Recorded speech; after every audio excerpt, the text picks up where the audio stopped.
all things were made by him, and without him was not anything made that was made.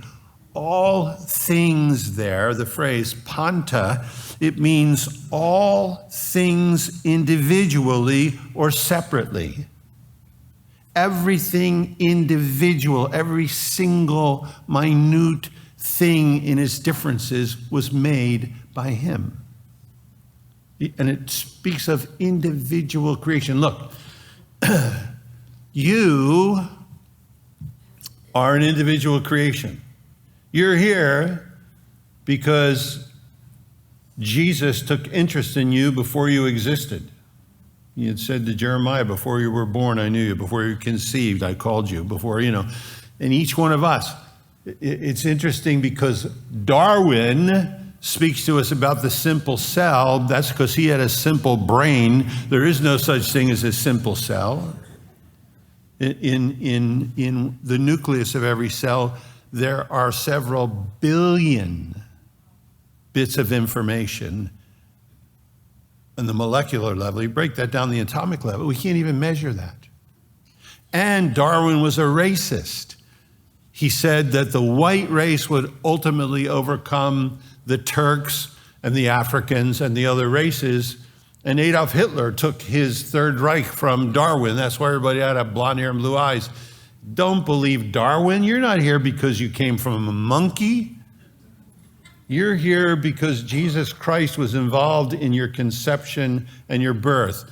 When the sperm hits the egg and that comes together, you have those two sets of chromosomes in one nucleus. That one cell then turns into two, those two turn into four, the four turn into eight, the eight turn into 16, 16 turn into 32, 32 turn into 64, and so forth. And the multiplication. They say if a baby kept growing at the same rate it grew for the first 9 months, it would be as big as the moon in no time.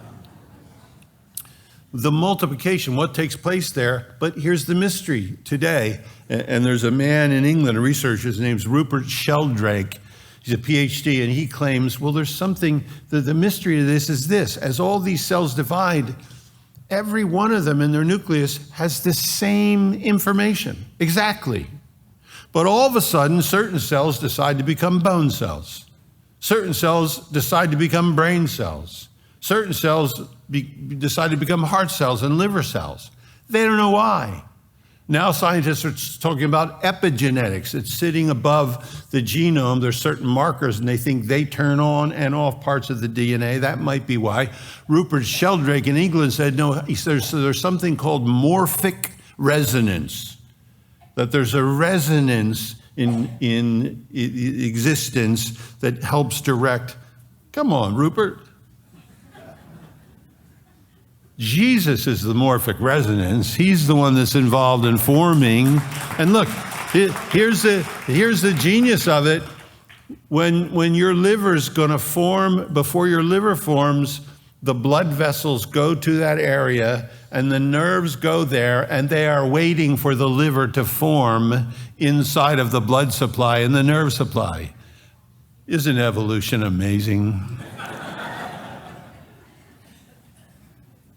And the reason you're here is because your life is an individual, separate involvement from the Creator.